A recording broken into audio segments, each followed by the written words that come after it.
يوم يقوم الروح والملائكة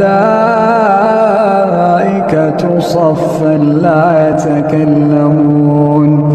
لا يتكلمون إلا من أذن له الرحمن وقال صوابا.